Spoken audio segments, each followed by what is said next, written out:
Season 1 may be over, but Miriam Dufour's time in Aquilo is just getting started. So here's a preview of Season 2, beginning April 9th. Pinch me. I extend my right arm in front of Olivia. She looks at my skin covered with red marks from half a dozen other similar requests from earlier that day. Slowly, annoyance in her eyes and her voice, she looks up at my smiling face. Again, honey? Again, I beam. With a deep sigh, Olivia puts her coffee mug down, reaches out, and obliges. Ouch! That hurt! Just doing as ordered, she smiles and goes back to her mug, satisfied with the damage. I rub the spot where she squeezed my skin between her fingers. Olivia has strong hands, and I can see she'd been holding back while humoring me so far. This is gonna bruise. Just doing my part to reassure you that you ain't dreaming. It's been a whole month since the last time anything weird has happened in Aquilo. No one else seems to notice the difference, or if they do, they don't seem to care. But me? I'm ready to put up decorations and bake a cake to celebrate the occasion. I just got used to strange stuff being a daily occurrence here. Isn't it kind of relaxing to just have a few boring, uneventful weeks? Olivia buries herself back into her mug, sipping and enjoying her coffee instead of putting up with my nonsense. I scan the landscape of my bustling cafe. The crowd is just how I like it, numerous but manageable. The early summer weather has everyone spending time outside, building up a thirst and an appetite. Gourmet iced tea and homemade ice cream are in high demand, and I'm making a killing with fresh salads that allow me to experiment with various ingredients and dressings. I have one with spicy breaded Thai chicken that's particularly popular. What about you? I ask, taking a few steps to stand in front of Gulliver. He's also sitting at the counter, right next to the coffee grinder where he likes to hang out. The salads aren't a big success with the man, but the weather hasn't slowed his appetite for coffee and pastries. The more variety, the better. What about me? You must be happy with how normal things are. He shrugs, pushing his mug forward to indicate he's ready for a refill. Of all my patrons, Gulliver is the only one for whom I take out the sugar and cream. What he takes in his coffee is as ever-changing as the weather and as unpredictable as the sea. I've given up ever trying to keep up with it. Aquilo is Aquilo, he explains while I pour him a fresh mug. Spend enough time in and out of this town and weird stuff just washes over you. After a while, strange, normal, it all blends together, you know. The door chimes and I turn towards the newcomers.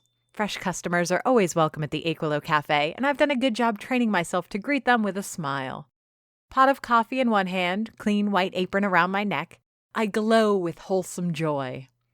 It's not every day that my disposition is this sunny and my attitude as sweet as pecan pie, but things have been going so well, it seems only fair to let my good mood shine through. But scientists and spiritualists will agree on one point. Nature is balance, and fate saw fit to balance the scales.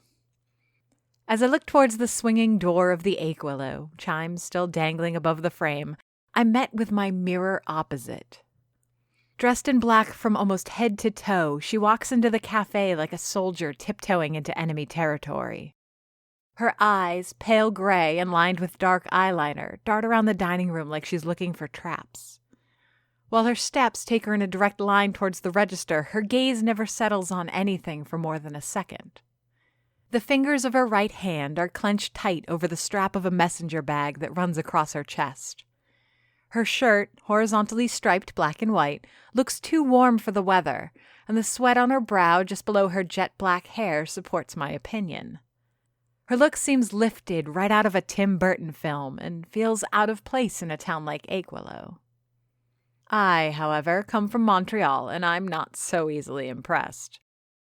Besides, I know who the real witch in this establishment is. My smile broadens, and I'm about to ask the newcomer what I can offer her when the entire cafe seems to gasp in unison. The girl is like a shadow over a cracked sidewalk, and from behind her walks in the sunlight that gives her form. Let me be real for a moment. When I fell in love with Trevor, my last boyfriend, it had a lot to do with his looks. In time, his personality showed itself to be lacking, but he was a beautiful boy. Trev had that rugged, built-in rebellious demeanor that just made my knees buckle. You could tell just from looking at him that he'd age into one handsome bastard. The man walking into my coffee shop behind the girl in black is kind of like that. Except instead of Trevor's self-assured smirk and confident swagger, he's got the attitude of a guy who doesn't even realize he's got looks that just made an entire coffee shop's worth of customers stop what they were doing. And what they were doing was eating my cooking, so that says something. He has that sort of sheepish smile, like he's apologizing for just being there. He wears black jeans and a white button-up shirt. Nervously, he runs his fingers through his thick black hair after noticing people staring. I can almost hear him say shucks as he does so. I hope they're siblings. I catch myself thinking about these two new arrivals. Jesus, keep it in your pants, Dufour. Aquilo is written by J.F. Dubow and narrated and produced by me, Amy Frost. If you enjoy the show, please leave us a review on Apple Podcasts. You have no idea how much it helps. Want to support the show? Buy us a coffee. Visit ko-fi.com/Aquilo to donate a cup. While you're waiting for the new season, follow us on Facebook, Instagram, and Twitter under the username Aquilo for updates and bonus content.